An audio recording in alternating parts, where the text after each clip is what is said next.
Hello, and welcome to Books and Beyond, a show that I hope will be a platform for local authors, writers, agents, graphic designers, anybody that has something to do with the written word, and other talented people in our community who have from anywhere from knitters, quilters, woodworkers, artists, singers.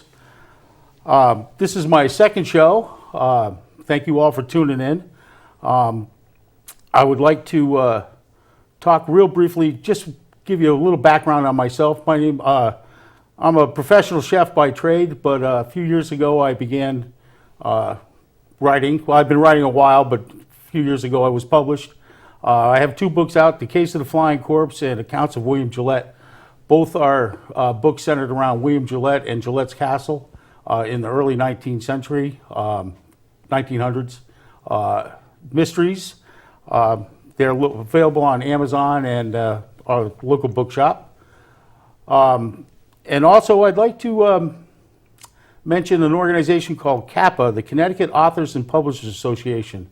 Our Southeast chapter meets once a month, the third Monday of every month, at the Groton Regency now at 6:30. And I encourage anybody who is a writer, agent, publisher, book designer, anybody who has anything to do with the written word to come and enjoy our meetings. It's a good way to network, meet other authors. Even if you haven't written anything yet or haven't been published, I joined actually a year before I was published, and it was really a big inspiration to me and a lot of help, and I learned a lot about self-publishing and writing and things from other members of the group that have been there and done that before me. So I encourage anybody who'd like to come and join to please come down and join us. So today I have a great show. I have a very interesting guest, a man named Larry Zaccaro. Larry? Hey, Jimmy. Thank you so much for coming. Good to see you. Larry was a research biologist for 15 years before moving to business development with Pfizer in southeastern Connecticut. He taught college science for several years and is an officer and active member speaker with the Toastmasters International.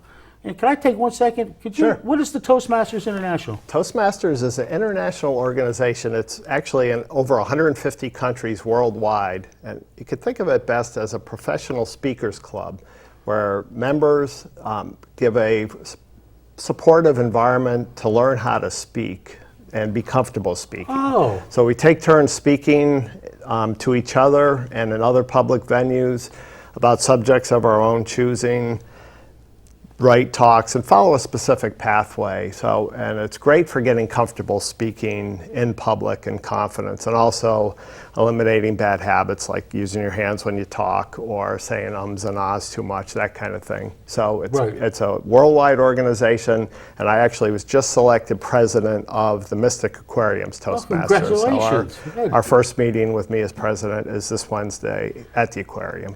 Is that open to the public? It is open to the public. Okay. Anyone can join. And you're welcome to come as a guest anytime if you're interested. 4:30 on Wednesday, on second and fourth Wednesdays of every month at the aquarium. So any further information, feel free to email me or find us online. All right, thank you. Sure.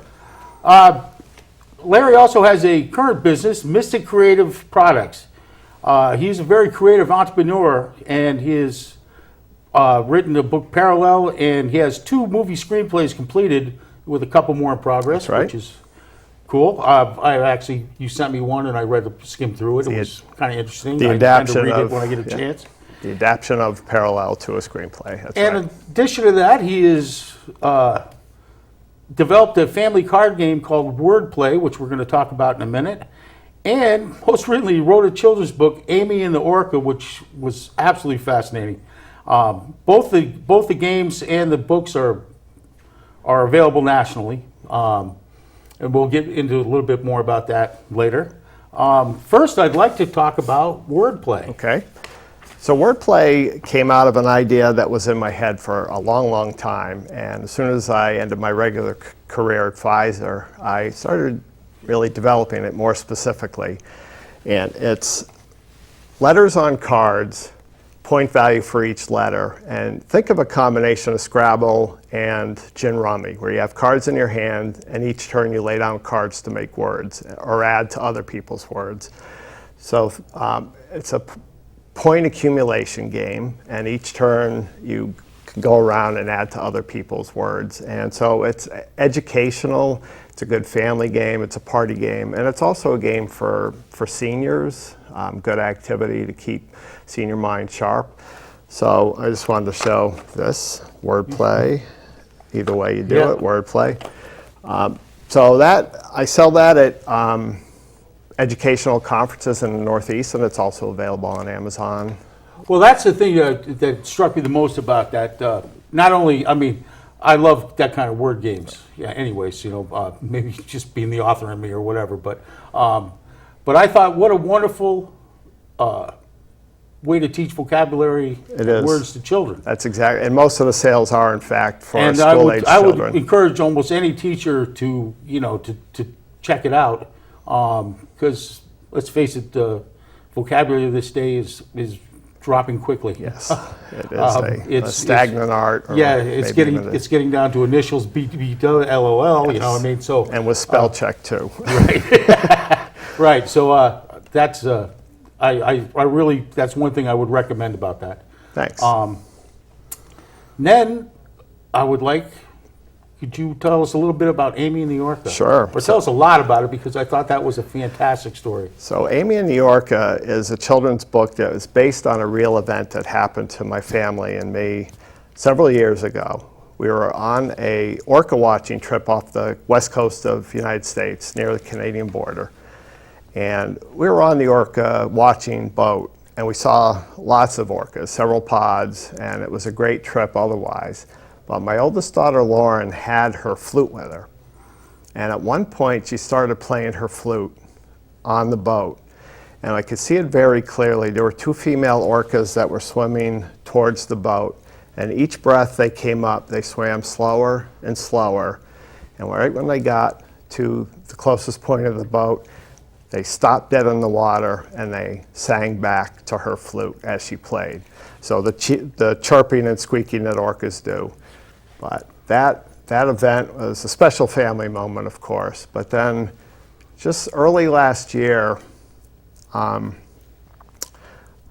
kind of inspired with a couple ideas and suggestions by a friend, and wrote this children's book based on that real event. I did a little bit dramatizing, made the girl younger, and told about a family that lived in the Pacific Northwest, where she's learning to play the flute, and because she likes it, she's actually hears a Moody Blues song with a flute playing and thinks it's beautiful and wants to be able to do that. Nice White Satin, everyone knows. And I actually, at the time, that was the week that the flute player of the Moody Blues had died, and that was part of the inspiration as kind of an homage to him and that group. Yep. But also with the family. It's a big event in our family, a real special moment. So I found a great artist, connection with a friend on Facebook who lives in Chicago, and told her what I was thinking about for the concepts of art, and had the story written, and worked out over a few months of the artwork, coordinated with the story, and came out last summer, just about a year ago. So that's also available on Amazon. I think that's a fantastic story. It's nice to see. It's always good when you can put human interaction with wild nature. It is. And in a peaceful way, So I think that's important. And also, I'm glad you mentioned the illustrator stuff, because I was always curious. Children's books are outside my realm. I've never written a children's book, but I know a lot of children's book writers, from Kappa, and it's always fascinated me how there's so much more to putting it together. As far as when I write, I sit down at the typewriter, I just write, types up on the screen, print it out, But to put it to pictures and in a way to engage a child is it's a different kind of challenge. So as a writer, what we try to do is paint the picture with our words. Right. A children's book, So the story was there, and coordinating just a few sentences per page with the right sketch, with the right artwork, was a bit of a challenge, but I had specific concepts in mind, and the artist was great. Ariel Fresner is her name, in Chicago, and she worked with me, and we did it all electronically. First pencil sketches, then the artwork to coordinate it, and it all came together pretty well. Yes, it did. It really did. I just I don't have any grandchildren yet, but coming up. I think that's great. I think it's a beautiful story, and it's also, I think it's really kudos to you, because it's sort of like outside your box, and to put it all together like that, I think is pretty amazing. Well, thanks. So that's sort of like the driver for my projects. I get an inspiration that I don't set out say, okay, now I have to do something, do this, write another book. It's when I have an idea and I sort of run with it, and the pieces start to come together, like the game and like this children's book. Then when it sort of pursue it and it reaches a critical mass where I know I've got something, right, and start writing down the pieces and put it all together.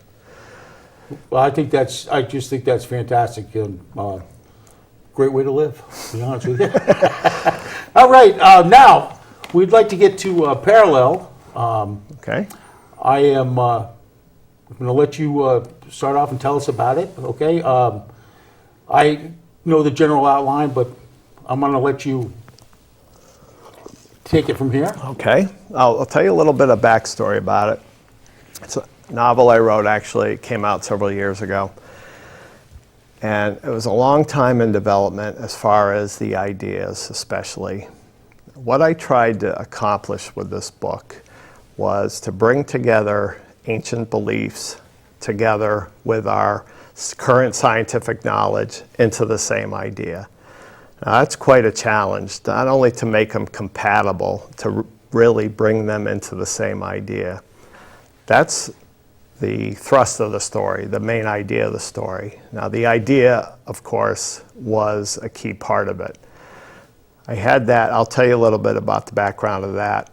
But the story itself, when I wrote it, or right after I wrote it, there's a contemporary science teacher who's living now. It could be any time in modern time. And the town he lives in is undergoing a social and political, not turmoil, but there's some conflict over some specific issues. And he becomes an activist in a way. He speaks his opinion very frankly. And what he talks about are key ideas that end up being the main thrust of the story. Now, the title Parallel comes from two separate stories. One is happening now with the science teacher, and then interlaced, there's alternating chapters with ancient biblical story, 2,000 years ago. And Jesus is the main character of that story. Both him and the science teacher are trying to explain the same ideas. And it's really about who we are, what's important, and of course, love is the main thrust of it. And not love as a feeling, but love as a global concept, a global action. And Jesus feels particularly just frustrated because no one can understand what he's trying to explain. The science teacher is frustrated because he can explain it with our current knowledge, but he is meeting a lot of resistance from the public and from politics. Well, it turns out as these stories are intertwined throughout the book, you realize with a little bit of science fiction and a little bit of disturbing drama actually towards the end, that you find out they actually are the same story, and it brings all the ideas together. So that's the story itself, but the ideas and how I developed those really over the course of the last 40 years has been a long time coming. And I could talk a little bit about that. Sure. So I have a degree in biology, and when I was in the middle of studying biology, and that's at the core of the ideas, it's a biological idea really, My father died a pretty horrible, protracted death from cancer when I was 20. That hit me and my siblings very hard. I was the middle sibling, so I had a little bit more of a philosophical take on it all, even though as horrible as it was. And it got me thinking about mortality and life and some very, very important concepts that really I've been still thinking about and still refining to this day. So that's at the core of the ideas. And for the story itself, I work them in. The science teacher is explaining things, whether he's in the social setting or the political rallies and things that he goes to. And he's explaining them and getting the resistance. But the plot is really driven by the ideas. There's a bad guy and there's some conflict and some horrible things happen. But the idea of the book is really to get these ideas out. Right. So that was the whole point of it. So I could talk a little bit about the evolution of the ideas, if that's okay. Sure, yeah. So Yep. again, thinking about life and our lives, all our lives on this planet, back up to a really big concept is life in the context of the whole universe. So the universe, undeniably stretches to infinity in time and space. So here we are on our little planet in all of time and all of space in our little 80-year window. So how can that be? And we think of, well, is there a being that created the entire universe that's noble gases undergoing nuclear fusion and empty space, all right? And we're just on our little planet. So how does a supreme being, a God, fit into that? And we have all different kinds of ideas of that. So since I was studying life at the time, I started thinking about what is life and how unique that is in the whole universe.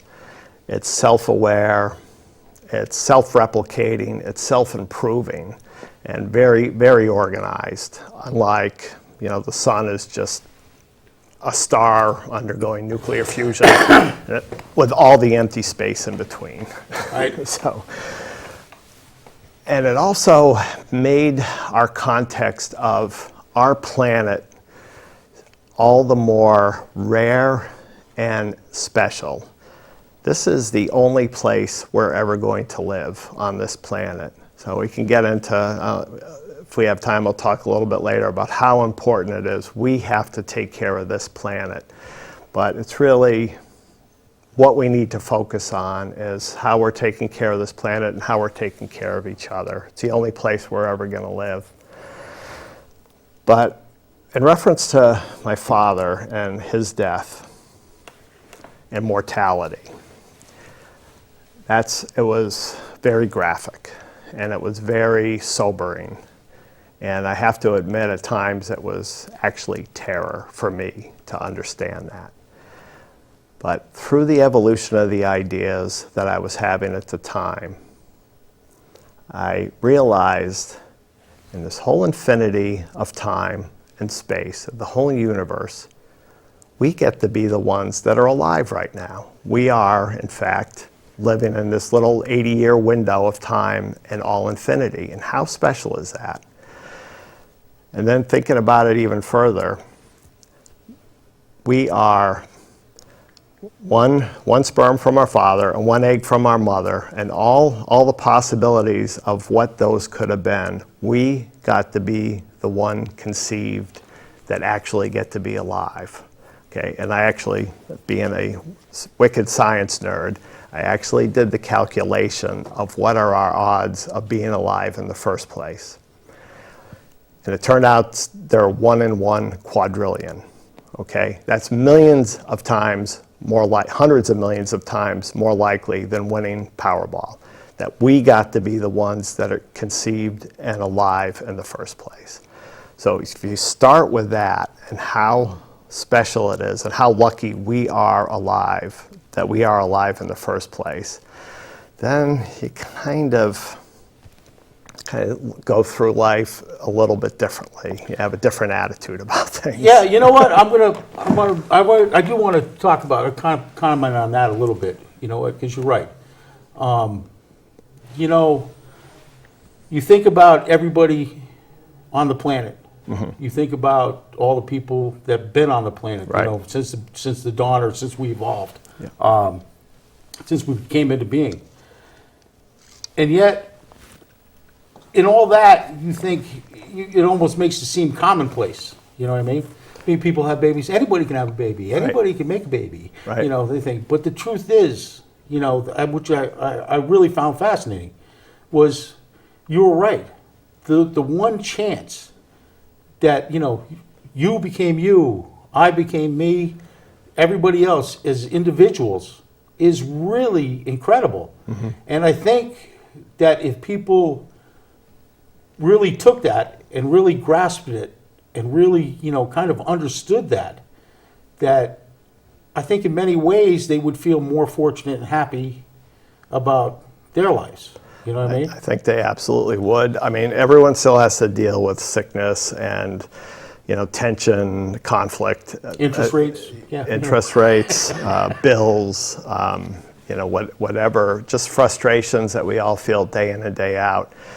But if that's kind of the undercurrent, kind of the foundation of how unique and special it is that we're here in the first place, kind of tempers that a little bit and actually helps to realign your priorities. So based on that, you know, as people, knowledge becomes a really important thing. Okay, scientific knowledge, and it's a cumulative, rational thing. As we accumulate events and things happen, and we learn with the scientific method, not by formal scientists, but as we go through life, and as generation after generation, knowledge becomes very important to the foundation of who we are. And then I was thinking about belief and how we use the word belief and the context that we use that word. So we say we believe in Santa Claus, we believe in aliens, we believe in ghosts, we believe in God. Well, why is God put into the same category or the same context as ghosts and aliens? Shouldn't God be a foundation of knowledge for what we're doing?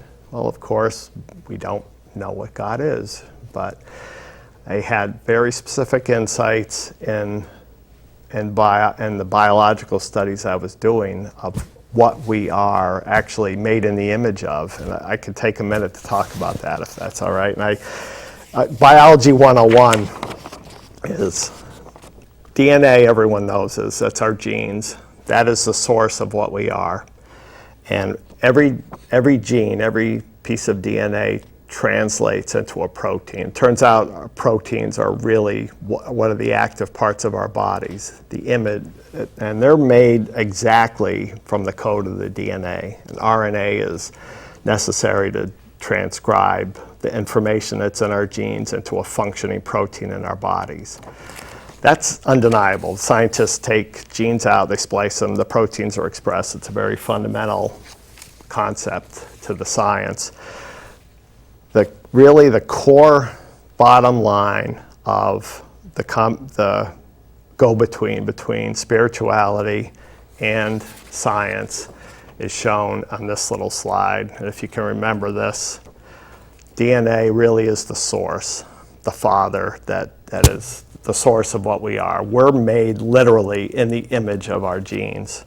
Son is a symbolic word for the proteins that are expressed as the genes. And I use this term Holy Spirit. So it needs to be the communication link between the Father and the Son. So this fundamental core idea of what we are and what we're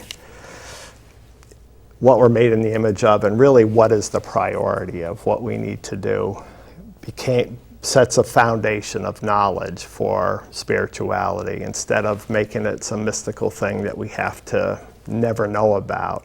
Really gets right to the core of what we are and sets the priorities of how we need to behave And the highest priority, of course, is love. Love not only individuals, but love on a community scale, love on a global scale, and love in a context of economics and politics. That doesn't make sense until you define love as any act that improves the quality of life of everyone involved. Right. So a tangible, fundamental action that you can do to help everyone involved without taking too many resources away or doing anything like that. So love is really the most important factor. DNA is the source of our life, and it's also the only realm, the only domain where love exists. It doesn't exist in space, it doesn't exist in the sun or anywhere else. Life is the only context in which love exists, and that's our choice. As a person, we can choose how we behave. That's how we have to really choose to make things the best for all living things, including ourselves. So, I think that is an excellent point, and I mean, it really gives you a lot to think about, and I think people that should explore this a little bit more. I mean, obviously, we're not going to solve the mystery of God on the show, and you know, the 2,000, 3,000 years of beliefs or 5,000 years of beliefs right. that people have had. But I agree with you that faith and, you know, religion is much comfort, and is, you know, they can give people stuff. It's still your actions. It's still your actions. How you treat. Do unto others as you'd have them do unto you. It's really what it comes down to, mm-hmm. and I think that's an excellent point. And I think everybody should check out Parallel, read it through, make your own decisions on how you feel. But one thing I'm going to point out, and I'm going to say, is no matter what, the science is the science. The science. You know, it's true, it's factual, and it's real. It's hard to argue that it's DNA, our genes are self-contained, that they're self-expressing, unless there's some other right. force that's putting some kind of input to it. Right. But the most godlike act that I can think about is when we're conceived, and from one egg and one sperm, this is built. Trillions of copies of the same information, you know, maintaining us and giving us life. That's really, truly breathtaking. Remember when you that think about it. Every act of kindness is a small manifestation of God. Okay, well, I'll tell you, we could have went on for another 2 hours, but I'm going to have Larry back again someday, and we'll discuss this even further. I want to thank you all for tuning in to Books and Beyond. Please, if you're interested in being on the show, contact me, and I'd love to, you know, hear your ideas and talk to you. Once again, I'm going to just put a little shout out for Kappa. Anybody who's involved in the written word that wants to, further themselves in it, please come to the meetings. And I want to thank Larry Zaccaro very much for coming in. All right? You're welcome. Thanks for having me. Everybody take care, and see you next time.